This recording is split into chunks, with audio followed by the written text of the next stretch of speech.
Hi friends, ரொம்ப நாளாக நிறைய ஹேர் டை யூஸ் பண்ணிக்கிட்டு இருக்கேன். ஆனால் என் முடி கருமையாகவே மாற மாட்டேங்குது. எந்த ஹேர் டை போட்டாலும் அது ஒட்டவே மாட்டேங்குது அப்படின்னு நினச்சிங்கன்னா, இந்த ஹேர் டையை நீங்கள் ஒரு முறை ட்ரை பண்ணி பாருங்கள். ஹேர் டை பாருங்கள் எப்படி இருக்குன்ட்டு. அவ்வளோ ஒரு நல்ல ஒரு பிளாக் கலரில் நமக்கு கிடைக்கும். நீங்கள் அப்ளை பண்ண அரை மணி நேரத்துலேயே உங்கள் முடியை நல்லா கருமையாக மாற்றியும் கொடுக்கும். இளநரைகள், முதுநரைகள் எதுவாக இருந்தாலும் உங்கள் முடியை அரை மணி நேரத்திலேயே கருமையாக மாற்றி தரக்கூடிய ஒரு சூப்பரான ஹேர் டை தான் இன்றைக்கி நம்ம ப்ரிப்பேர் பண்ணியிருக்கோம். எந்த விதமான சைடு எஃபெக்ட்டும் இல்லை. இதுக்கு முக்கியமாக ஒரு 2 இலைகளை நம்ம இந்த ஹேர் டைக்கு பயன்படுத்த போகிறோம். அதில் ஃபர்ஸ்ட் நம்ம என்ன எடுத்திருக்கோம் அப்படின்னா, எல்லாத்துக்குமே கண்டிப்பாக தெரியும், இது கொய்யா இலை. நம்ம முடிக்கு அவ்வளோ நல்லதுங்க. இந்த கொய்யா இலைகள் நல்லா கருமையாக மாற்றி தரத்துக்கும் நம்ம முடியோட வளர்ச்சிக்கும் நல்லாவே ஹெல்ப் பண்ணும். அதனால தான் நம்ம கொய்யா இலையை எடுத்திருக்கோம். ஒரு 10-15 இலைகள்கிட்ட எடுத்துக்கோங்க. நல்லா இந்த மாதிரி முற்றிய இலைகளாக எடுத்து பயன்படுத்துங்க. அப்போ தான் நமக்கு ரிசல்ட் நல்லாயிருக்கும். நல்லா வாஷ் பண்ணிவிட்டு நம்ம எல்லாத்தையுமே இந்த மாதிரி மிக்ஸி ஜாரில் கட் பண்ணி உள்ளே ஆட் பண்ணிக்கலாம்.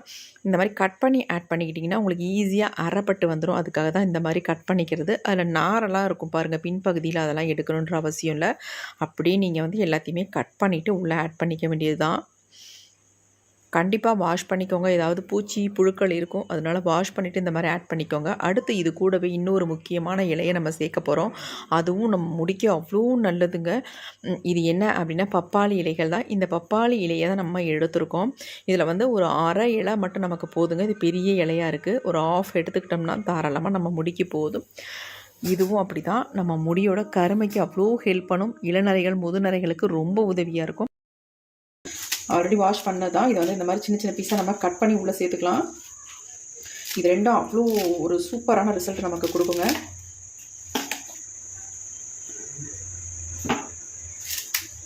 இந்த மாதிரி கட் பண்ணிவிட்டு சேர்த்துக்கிட்டிங்கன்னா ஈஸியாக இருக்கும் அரைக்கிறதுக்கு. அதுக்காக தான்.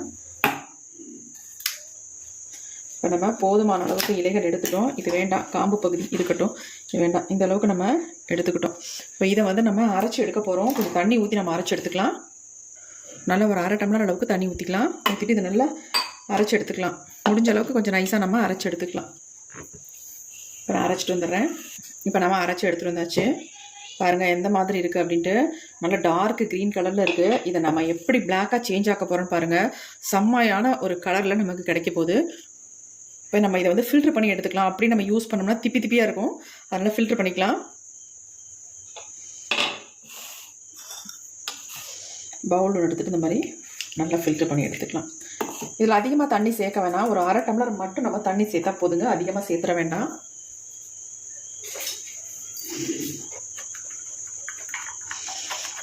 ஏன்னா நம்ம கொஞ்சம் திக்கான ஜூஸாகவே எடுத்துக்கலாம்.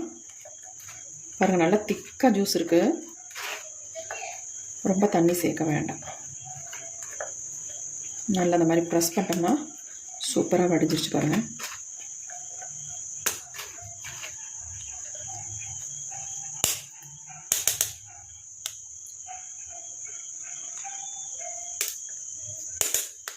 சக்கைகள் நமக்கு தேவையில்லை, எடுத்துடலாம். இந்த ஜூஸ் பாருங்கள் எப்படி இருக்குன்னு பாருங்கள். எவ்வளோ திக்காக இருக்குது பாருங்கள் கன்சிஸ்டன்சி. இந்த மாதிரி தான் நீங்கள் எடுத்துக்கணும். தண்ணி கலக்கவே கூடாது. எப்படி இருக்குது பாருங்கள். ஏன்னா இதை நம்ம சூடுபடுத்தலாம் போகிறதில்ல. அப்படி டைரெக்டாக நம்ம ஹேர்லாம் அப்ளை பண்ண போகிறோம். அது எப்படின்னு மட்டும் பார்க்கலாம் பாருங்கள். செம்மையான ஒரு ரிசல்ட்டோடு நம்ம பார்க்கலாம். இது அப்படியே இருக்கட்டும். அடுத்து நம்ம என்ன பண்ணுறது பார்க்கலாம். இப்போ நம்ம ஒரு இரும்பு கடாய் ஒன்று எடுத்துக்கலாம். இரும்பு கடாய் எப்படி துருப்பிடிச்சிருக்கு அப்படின்னு நினைக்க வேணாம். நல்லது தான், ஒன்றும் பிரச்சனை இல்லை. இதோட தாராளமாக நம்ம பயன்படுத்தலாம். அப்போ இந்த இரும்பு கடாயில் நம்ம ஒரு சில பொடிகளை மட்டும் ஆட் பண்ணிக்கலாம். ஃபஸ்ட்டு நம்ம நெல்லிக்காய் பொடி 1 ஸ்பூன் அளவுக்கு நான் எடுத்துக்கிறேன். நம்மளுடைய ஹேருக்கு தகுந்தது மாதிரி எடுத்துக்கலாம். நான் என்னுடைய ஹேர் கம்மியாக இருக்கிறதுனால எனக்கு தகுந்தது மாதிரி நான் எடுத்துக்கிறேன். அடுத்து கரிசலாங்கண்ணி பொடி பார்த்துக்கோங்க. நல்லா கரிசலாங்கண்ணி பொடியும் 1 ஸ்பூன் அளவுக்கு எடுத்துருக்கேன். அடுத்து நம்ம இதில் சேர்க்க போகிறது அவரி பொடிங்க. இந்த அவரி பொடியை நான் 1 ஸ்பூன் அளவுக்கு தான் எடுத்திருக்கேன். அளவுகள் ரொம்ப முக்கியம். இதே அளவுகளில் நீங்கள் எடுத்துக்கோங்க. அடுத்து நம்ம இது கூட மருதாணி பொடி தான் ஆட் பண்ண போகிறோம். மருதாணி பொடி இல்லாமல் நம்ம எந்த ஹேர் டையுமே ரெடி பண்ண முடியாது. நமக்கு நல்ல ஒரு பிளாக் கலர் நமக்கு வேணும்னா இந்த கலரும் நம்ம சேர்க்கணும். ஏதாவது இந்த பொடியும் நம்ம சேர்க்கணும். 2 ஸ்பூன் அளவுக்கு மருதாணி பொடி சேர்த்துருக்கேன். இப்போ இதை எல்லாத்தையும் நல்லா கலந்து விட்டுடலாம். கலந்துட்டு நம்ம இதை என்ன பண்ண போகிறோம் அப்படின்றத பார்க்கலாம். இப்போ நல்லா கலந்தாச்சு. இப்போ இந்த பொடிகளை நம்ம நல்லா வந்து சூடுபடுத்த போகிறோம். அதாவது நல்லா ஃப்ரை பண்ணி எடுக்க போகிறோம். இது வந்து நல்லா வந்து கருகருன்னு வரணும். அந்த அளவுக்கு நம்ம இதை ஃப்ரை பண்ணிக்கலாம்.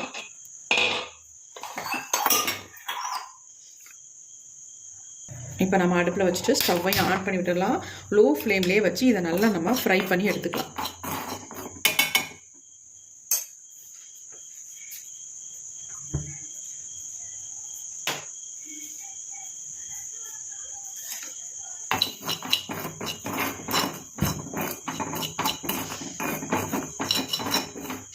கண்டிப்பாக இதுக்கு வந்து நீங்கள் இரும்பு கடாயை பயன்படுத்துங்க. வேறு எதுலேயும் இந்த டையை வந்து ப்ரிப்பேர் பண்ணாதீங்க.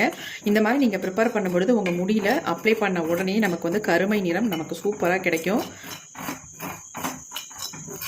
அதே மாதிரி இந்த டை வந்து நீங்கள் 2-3 நாள் வச்சு கூட தாராளமாக பயன்படுத்தலாம். ஒரு சிலருக்கு வந்து மருதாணி சேர்க்கறதுனால, நெல்லிக்காய் பொடி சேர்க்கறதுனால குளிர்ச்சின்னு நினைப்பீங்க. அதேமாதிரி சைனஸ் ப்ராப்ளம் இருக்கிறவங்களுக்கு ஒத்துக்கலை அப்படின்னு கூட சொல்கிறீங்க. அந்த மாதிரி உள்ளவங்க இந்த மெத்தடில் ட்ரை பண்ணிங்கன்னா உங்களுக்கு சூப்பராக ரிசல்ட் நல்லாயிருக்கும். எந்த விதமான சைடு எஃபெக்டும் நமக்கு பண்ணாது.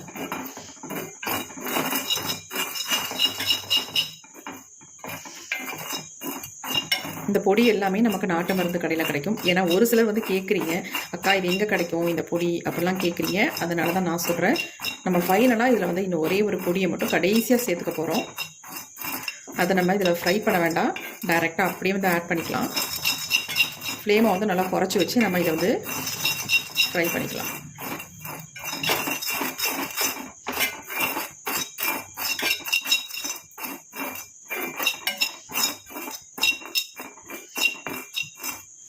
லைட்டாலாம் இதை ஃப்ரை பண்ணாதீங்க. நல்லா வந்து டார்க்காக பிளாக்காக மாறணும். அது வரைக்கும் நம்ம இதை வந்து ஃப்ரை பண்ணி எடுத்துக்கலாம்.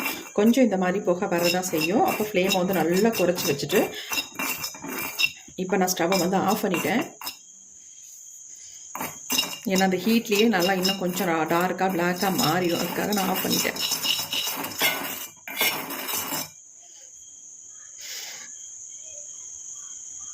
எப்படி புகை வருது பாருங்கள். இப்போ ஓரளவுக்கு நமக்கு புகையெல்லாம் அடங்கிடுச்சு. ஆனால் அனல் வந்துருச்சு பார்த்தீங்களா. இந்த அளவுக்கு நம்ம இப்போ வந்து நம்ம திக்காக எடுத்து வச்சுருக்கோம் பார்த்தீங்களா. இந்த ஜூஸை வந்து இதில் ஆட் பண்ணிக்கலாம்.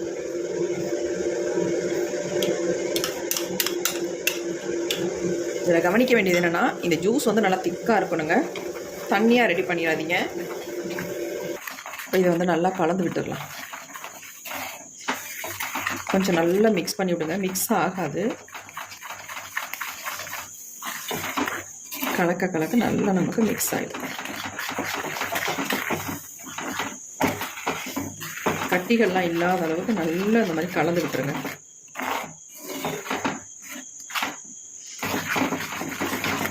நல்லா கலந்ததுக்கு அப்புறமேட்டு நம்ம ஸ்டவ் ஆன் பண்ணிட்டுடலாம்.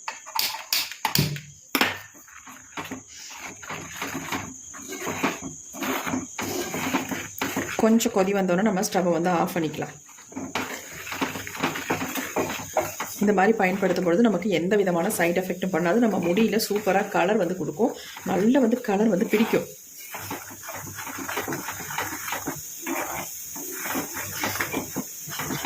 இப்போ இதில் வந்து நம்ம கடைசியாக ஒரு பொடியை வந்து ஆட் பண்ண போகிறோம்னு சொல்லியிருந்தோம்.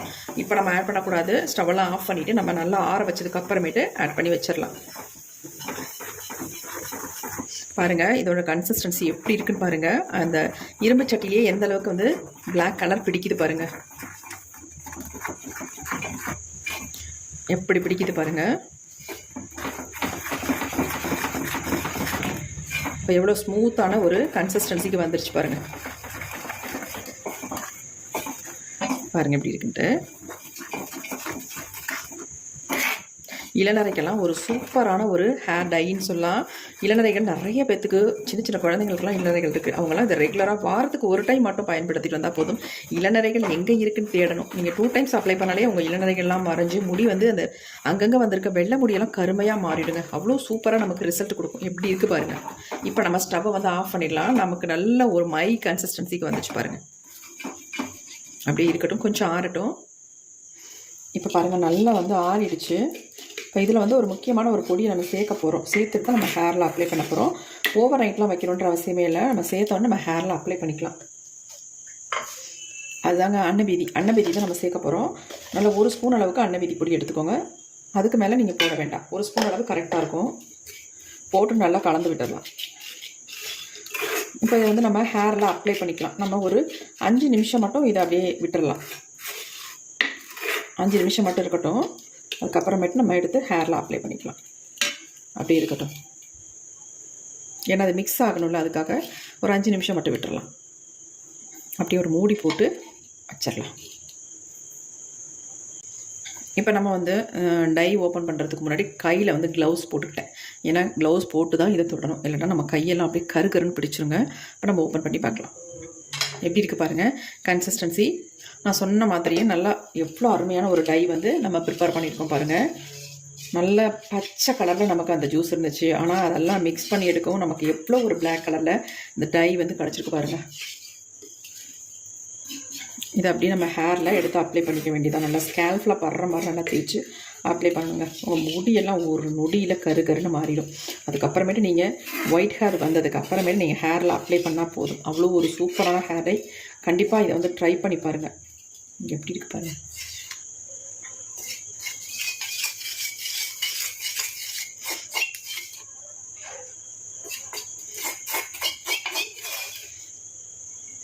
நீங்கள் இரும்பு கடாய் பயன்படுத்தும் பொழுது துரு பிடிச்சிருக்கு அப்படின்னு வாஷ் பண்ணிக்கலாம் இருக்க வேணாம். துரு பிடிச்சிருந்தாலே ரொம்ப நல்லது தான். அந்த மாதிரி இருக்கும்போது தாராளமாக நீங்கள் வந்து யூஸ் பண்ணிக்கலாம். எப்படி இருக்கு பாருங்கள்.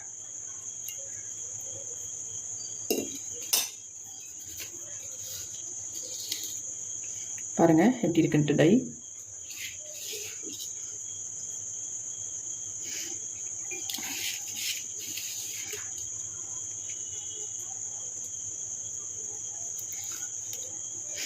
க்ளவுஸ் இல்லைன்னா ஒரு கவர் ஏதாவது கையில் கூட கட்டிக்கோங்க. இல்லாதவங்க இருந்தால் ஒன்றும் பிரச்சனை இல்லை.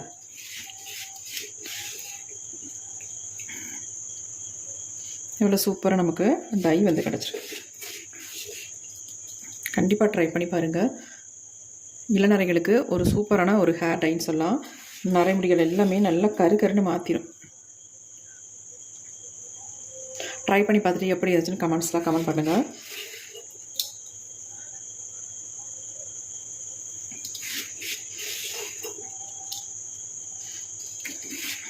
வெறும் கையில் பயன்படுத்தாமல் இந்த மாதிரி க்ளவுஸ் போட்டுக்கிறது தான் ரொம்ப நல்லது. இப்போ இதை ஃபுல்லாக நம்ம ஹேரில் அப்ளை பண்ண போகிறோம். எப்படி அப்ளை பண்ணுறது அப்படின்றத பார்த்துடலாம். இப்போ ஹேர் ஃபுல்லாக நான் அப்ளை பண்ணிட்டேன். அப்ளை பண்ணிவிட்டு ஒரு அரை மணி நேரம் விட்டிங்கன்னா போதும். நல்லா வந்து பிளாக் கலரில் சேஞ்ச் ஆயிரும். அதுக்கப்புறமேட்டு ஹேர் வாஷ் பண்ணிடுங்க. அதுவும் நார்மல் வாட்டர்லேயே பண்ணுங்கள். ஷாம்பு வேறு எதுவுமே யூஸ் பண்ணக்கூடாது. இப்போ நான் வாஷ் பண்ணிட்டு உங்கள்கிட்ட வந்து காட்டுறேன். இப்போ பாருங்கள் ஹேரை நல்லா வாஷ் பண்ணிட்டேன். நார்மல் வாட்டரில் தான் வாஷ் பண்ணியிருக்கேன். வேறு எதுவுமே யூஸ் பண்ணலை. எந்த அளவுக்கு எனக்கு ரிசல்ட் கிடச்சிருக்கு பாருங்கள். கண்டிப்பாக ட்ரை பண்ணி பாருங்கள். உங்களுக்கு ரொம்ப ரொம்ப யூஸ்ஃபுல்லாக இருக்கும்.